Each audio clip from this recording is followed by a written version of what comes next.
দেশি ফল বেশি খায়, আসন ফলের গাছ লাগায় প্রতিপাদ্যকে সামনে রেখে রাজধানীর খামারবাড়ির কেআইবি চত্বরে শুরু হয়েছে জাতীয় ফল মেলা। এবারের মেলায় সরকারি বেসরকারি ৭৫টি প্রতিষ্ঠান অংশ নিচ্ছে। বিভিন্ন স্টলে শতাধিক প্রকারের দেশি বিদেশি ফলের পসরা সাজিয়ে বসেছেন বিক্রেতারা। মেলায় স্টল বরাদ্দ পেয়েছেন প্রান্তিক পর্যায়ের ফল চাষিরাও। রাজশাহীর তানোরের শফিকুল তাদের একজন।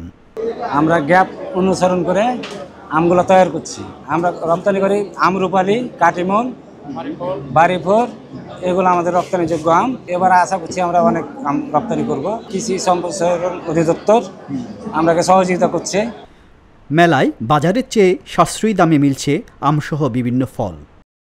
হ্যাঁ, ফল মেলা আইসা আমার অনেক ভালো লাগছে। সব রকম ফলই দেখলাম।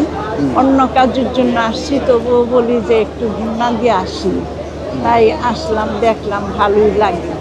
বিদেশি ফলের চেয়ে দেশি ফলই ভালো, খাইতে পারলে কিনতে পারলে অনেক ভালো। দেশি মেলায় বাংলাদেশ কৃষি উন্নয়ন কর্পোরেশনের স্টলে পাওয়া যাচ্ছে প্রতিষ্ঠানটি উদ্ভাবিত মধ্যপ্রাচ্যের বিভিন্ন প্রজাতির খেজুর সহ নানা ধরনের দেশি বিদেশি ফল। আমাদের যে দেশের যে জার্মপাজমগুলি আছে, দেশের যে মানে স্থানীয় পর্যায়ে যে সমস্ত একসময় আমাদের চালু ছিল, সেই জাতগুলিকে যেমন আমাদের কাজ করা হচ্ছে।